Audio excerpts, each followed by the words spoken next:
right, welcome and good morning, everybody. Welcome to day 3, the last day of the conference. I hope everybody's having a good time.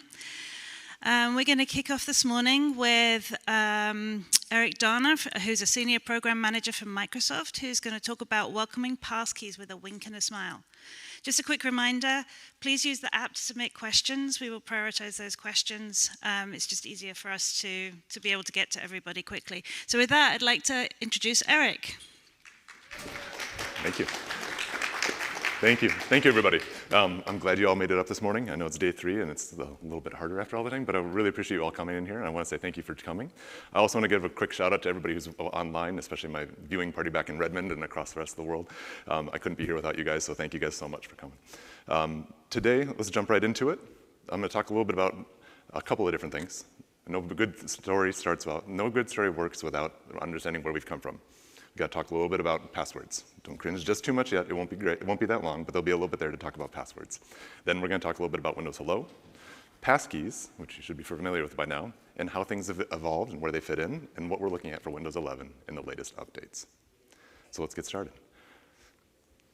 We talked about where we've been. Talk about how we've been looking at passwords have been around for over 60 years. It was a number that I had forgotten about. Andrew reminded me about it earlier this week.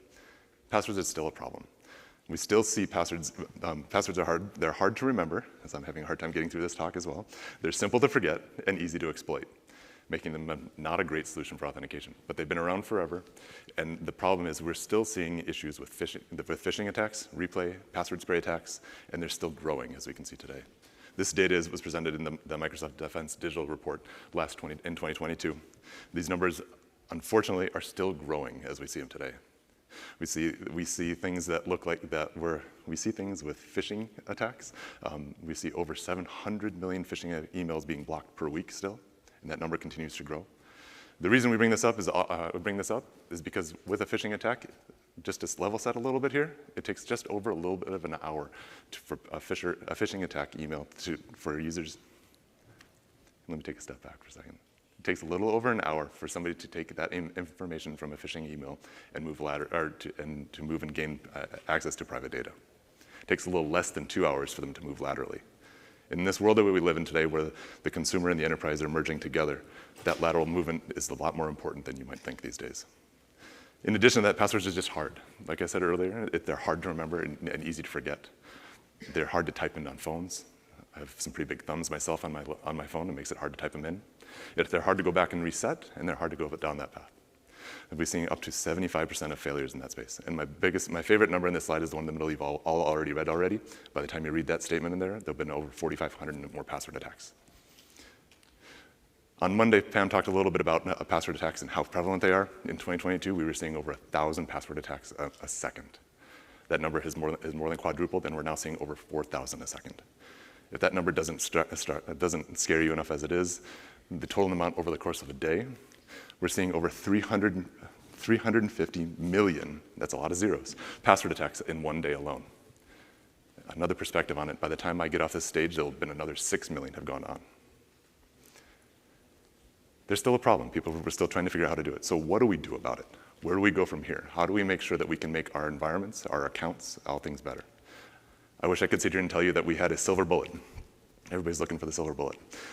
The catch here is that there is no silver bullet. I wish I could say there was. Instead, it's more of a journey. We've been talking about it all week, whether it's a road from here to there, whether it's the steps that you take on your own personal environment and how you go in those different steps. Within Microsoft, we look at it as a journey. It's the passwordless journey. We started back in 2010 when we introduced Windows Hello. It was on Windows 10 at the time, and I still remember the Super Bowl commercial that came out that introduced it. It was something that was near and dear to my heart. I loved it. I saw it. It came through. It was really exciting. In 2017, we introduced a roadmap, a simple 4-step roadmap that was designed for the enterprises for the most part. Today, this roadmap is still relevant. And as a matter of fact, it even works on the consumer side as well, too. The first step in it is figuring out how you deploy a replacement for passwords. You have to have something for people to move from to get to. Windows Hello was that start. FIDO authenticators was that start. The Authenticator app, other different areas of that way. A lot of people here have great solutions for it. You should start diving into it a little bit further. The second step is reduce the user visible password surface area. It's a little bit of a tongue twister without a lot of water.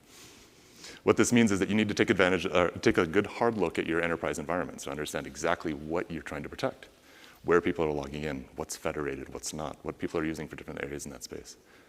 The third is to go into start transitioning people away from passwords. Now, I realize who I'm talking to, and this is not an invitation, just for the record, but today I have a password. I don't know what it is when I log in. I haven't logged in with a password in probably 6 years. Effectively, that makes me working passwordless within an environment. In Windows 11 in this last September, we released a new feature in enterprises who are taking that next step already. And we talked about a little bit earlier, where they can flip a switch and you can turn off that one little password icon on the logon screen. It was a big step forward. There's a lot of work that our team did to pull that together, but it helps push people to go down the path of making sure that they can log in with passwordless alternatives and not use a password at logon going down that path. And then the last one is still something we're still working for, achieving that security promise. Once everybody is passwordless and is using things alternatives to passwords, we've solved all of the world's problems. We can then look at turning it off in the directory.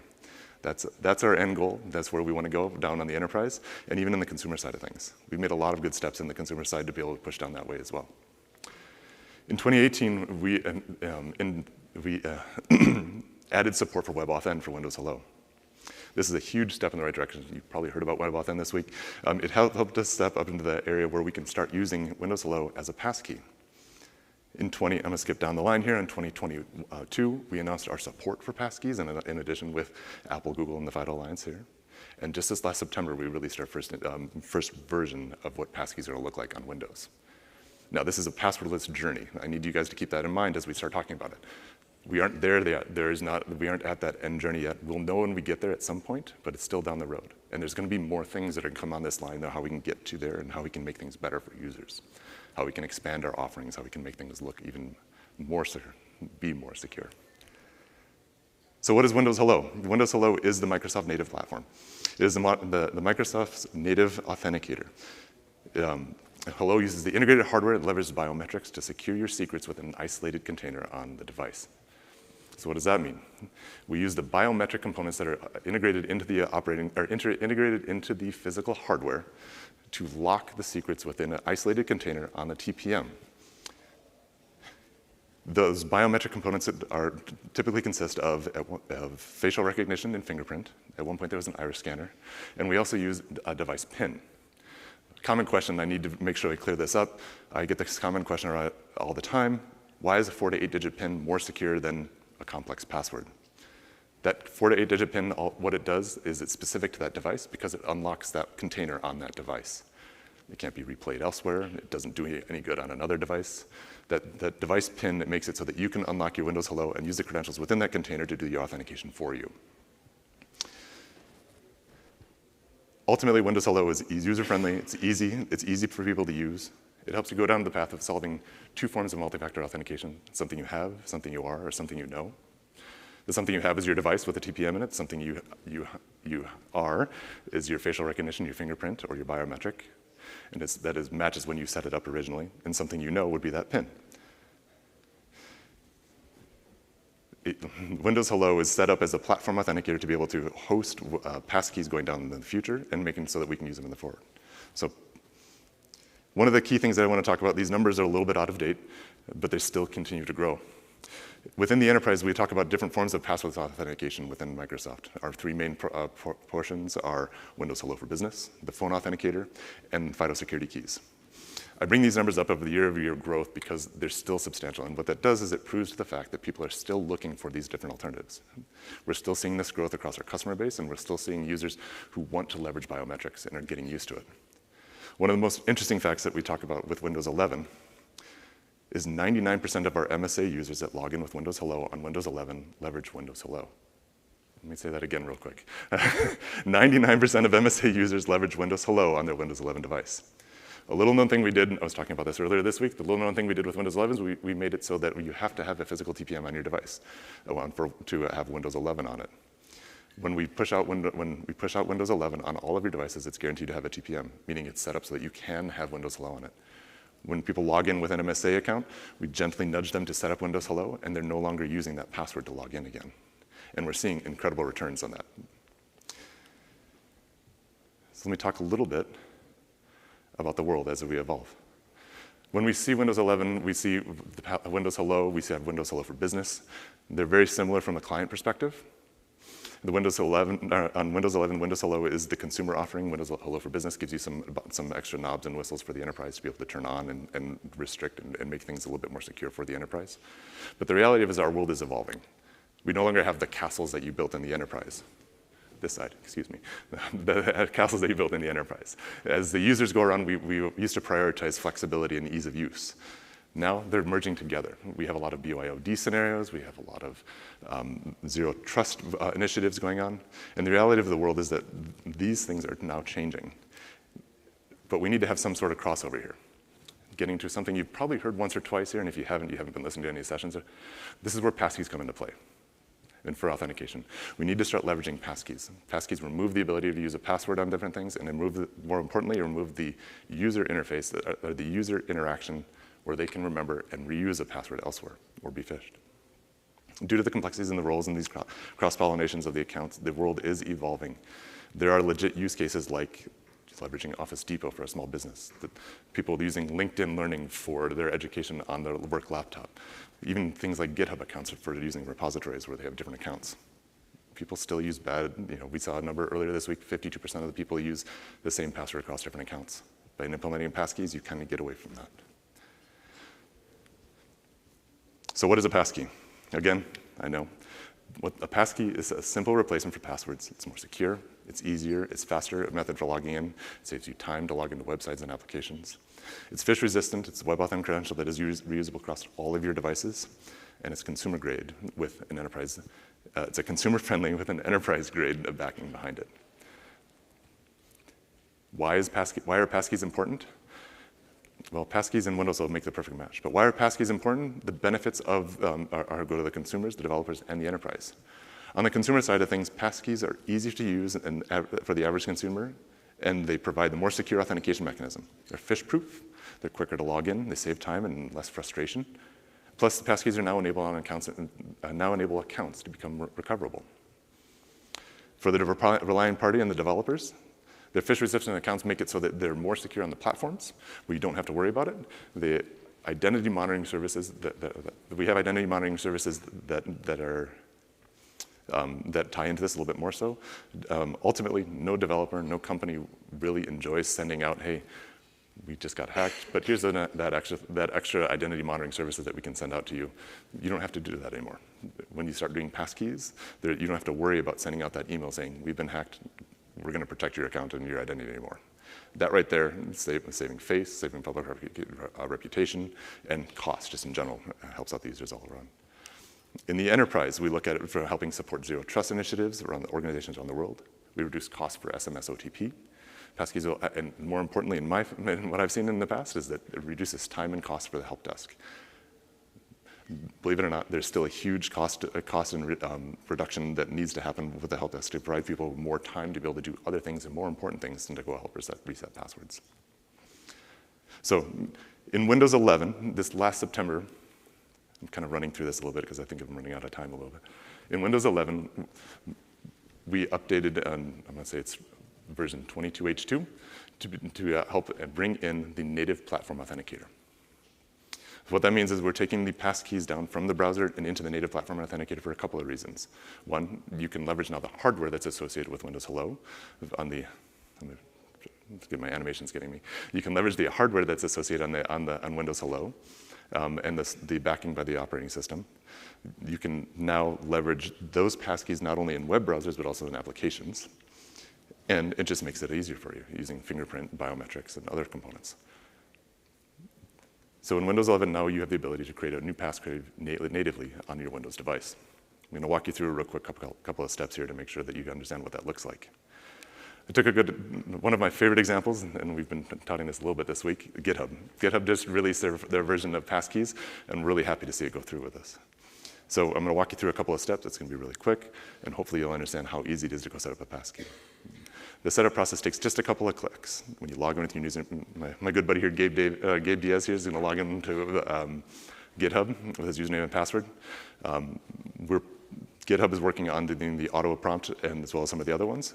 But in this case, Gabe goes to settings once he's logged in and to the password and authentication thing, password and authentication tab. At the bottom of the screen, there's the ability to simply add a passkey, the password assigned in for passkeys.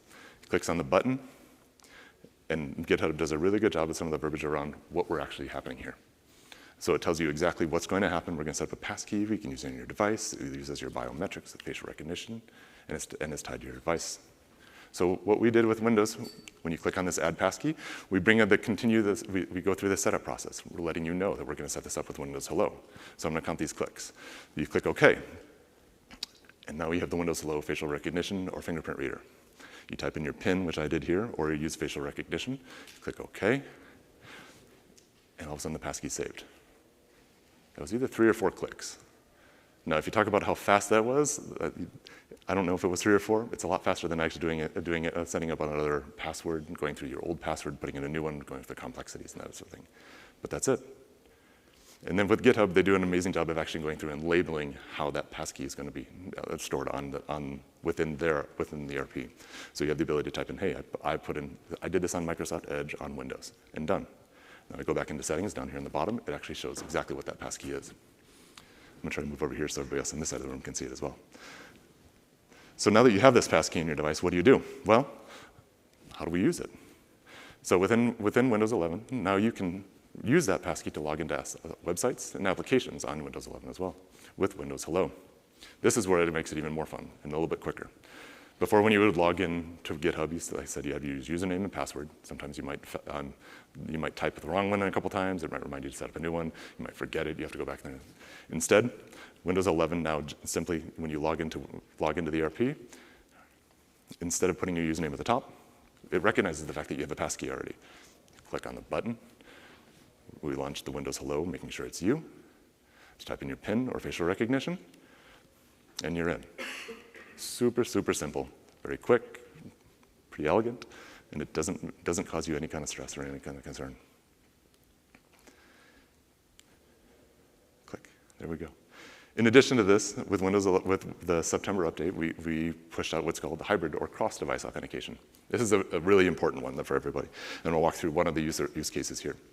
With hybrid authentication, we talk about how using a mobile phone to be able to do it. Microsoft used to have a mobile phone. I miss my Windows mobile phone. But the reality is we don't have one anymore. But because of cross-device authentication, it doesn't matter. I can use whatever mobile device I have, whether it's an iPad, an iPhone, an Android device, whatever, not to be able to complete the authentication.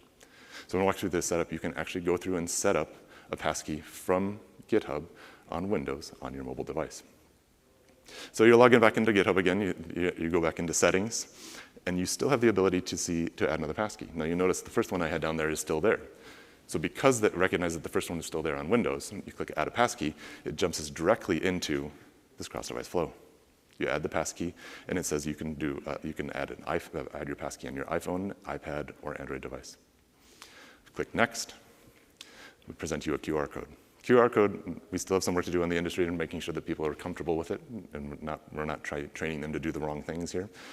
But ultimately, the QR code you scan with your mobile device, it sends some information across it, creates a little bit of a pair, doesn't create a pair. It sends information across it and allows you to open up and connect to your mobile device, ultimately making sure you have proximity to your Windows device in that session. On your mobile phone, I don't have the screens for this one, you simply verify that it is you by doing your biometric that's on the mobile device, and it creates the passkey on the device. It sends information back to Windows, and next thing you know, that's it, it's saved. And just like we did before, you can go in and you can name it something different. In this case, I've named it Mobile Passkey. And now you can see within GitHub, now I have 2 different passkeys associated with this RP. What that means is both of these passkeys, well, the first passkey is now stored within Windows Hello. The second one is stored on my mobile device. And GitHub is going to do a great job of indexing them and storing them for us to make sure that we can keep them in the right spot. Now you can go back, now you can go onto GitHub on your phone, type some really tiny code on your phone, and use your passkey to be able to log in on your mobile device to be able to authenticate within GitHub too. And along with that, you can also log in on another Windows PC with that passkey that's on your mobile device to be able to log back into GitHub, which is a more interesting use case.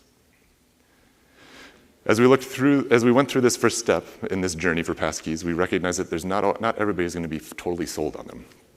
we understood that there's going to be people that are going to go, hey, I want to try this out, but I'm not sure if I want to go do this fully or not. So we wanted to make sure that we were clear as to where these passkeys were being saved, what was happening with them. On Windows 11 and 22H2, we now have the ability to manage your own passkeys within Windows settings. So in Windows, today if you go to Windows settings, accounts, and passkeys, we'll enumerate all of your passkeys that you've created on Windows itself. The ones on your mobile device are in a different space, but the ones on Windows will be there, enumerated there for you. If you decide for whatever reason that you didn't want to do that and you don't want this passkey available to you or anybody else on this device anymore, you can go in here and you can remove that passkey. And you start back up again. You go back to your RP and you log in with username and password, and if you want to start it back up again, you can. Ultimately, there we go. Within this latest version of Windows, we've been able to incorporate the native Windows Hello integration, bring in cross-device passkey integration and passkey management on Windows to make it easier for everybody to pull things together and start doing the authentication, regardless if you're the consumer or on the enterprise. So what can you do now? I got to leave you with a go-do or some action items out of here. They're pretty high level, so don't worry too much. Determine where you can include passkeys on your website. You are an RP. Why not run into this? If you haven't heard it already today, why not start using passkeys? If you haven't heard it already this week, passkeys are going to be the future in this space, in this journey, and we need to start using them and pushing people. And the more prevalent they are with all different websites, the more people are going to use them. The more people are going to be comfortable with them, and this public key cryptography is going to expand across all the ecosystems. 2, start using passkeys in your own platform authenticators, native or otherwise, wherever available. Boots do the walking. Start walking into it. Start using the passkeys. Make sure that that people start seeing you using it and start setting that example. 3, lean into the biometrics and zero trust functionalities. Most all devices today have a form of biometric on it. Start using it a little bit more. It's easier, it's simpler, and it's almost always backed up with that device and using passkeys. And the last one, go figure out where you are your own passwordless journey. That 4-step process we had. Make sure you figure out exactly where you are and what you can do in the next steps and how you can go forward. And then ultimately, I have to throw up the wink and the smile just to make sure the Windows Hello emotion or emoticon to make sure that you understand, hey, we've got you. All the platform authenticators are going to make sure that you can use those passkeys and move forward again. I think we have just a little bit of time left, but thank you, everybody. The talk. So are there any questions online? Yeah, we do have some questions online. Sure. I'm going to get through as many of them as I can in the 2.5 minutes we have left. All right, yeah. Just in order that they came in, how does Microsoft propose that we push our people to passwordless when the MFA registration portal is not available to external users? That's a good one. Well, to be fair, bootstrapping is always a problem, regardless of where it comes down to. With the MFA registration, the bootstrapping is a concern. You need to take a look at what your risk level is for your organization and where you are. And in most cases, I would manage to bet that using a multi-factor authentication instead of a single factor, no matter what, is going to give you better security. Moving to a passkey instead of a password is going to give you better security, better confidence that you're going to do it. So there are different ways of doing it, but each individual enterprise has to kind of take that step back and understand exactly what that looks like and how they want to go about doing it. So doing that bootstrapping process, moving into that MFA, it's something that you can move forward. And there are advancements coming in the road. So like I said, it's a journey. We've got to keep moving on it. Yeah. Great, thanks. Next, could we use passkeys and/or Windows Hello with frontline workers on shared endpoints? Well, that's a good one. We talked a little bit. I talked a little bit about the different forms of passwordless authentication within the Microsoft ecosystem. We love the uses of Windows Hello. It's an information worker solution for people primarily on those devices. When we start talking about kiosks, we have some great solutions in partner with the FIDO security keys. They give people a little bit more flexibility, and it makes it a lot easier that way. We have some things on our roadmap that we're trying to go down to kind of merge a little bit of those, but for right now, the best way to do it for a kiosk-based approach is to start using the FIDO security keys, which are still going to be in our passwordless journey for the long run. Mm-hmm. All right, next one. Could you restate why the 4-digit PIN was still considered strong? Absolutely. I love this question. The reality of it is, when you set up a 4-digit PIN, it's only for the Windows Hello container on that device. So if I give you my PIN, you still have to get a hold of that one device that PIN works on. So I'm going to tell you I have a PIN that says 7247, but I don't tell you what device that's on. That doesn't do you any good. If I give you my password, it's password at 1234. It's not. But if I give you my password, you can then go and use it to somewhere else. It's a very simple phishing area. I don't have that as a password. But so the device pin, and the reason we have to use it is because not all devices have the right biometrics. The biometric components, the cameras that meet the mark, the fingerprint that meet the mark. All devices do have a keyboard in one form or another. And so we're making things more secure on the back end to make sure that those tunnels between those peripherals, those integrated biometric components and the pin and the keyboard are a little bit more secure. But that pin, again, is only for that one device that locks up that credential within the Hello container. So. That's great, and I'm afraid we're out of time. I know there are a few other questions, so if you're in the room, please grab Eric after he's off the stage. Absolutely. Yeah. Thank you very much. It's great to hear about the progress Microsoft is making. And we're going to take a 5-minute break now, and we'll be back. Yeah, thank you, everybody.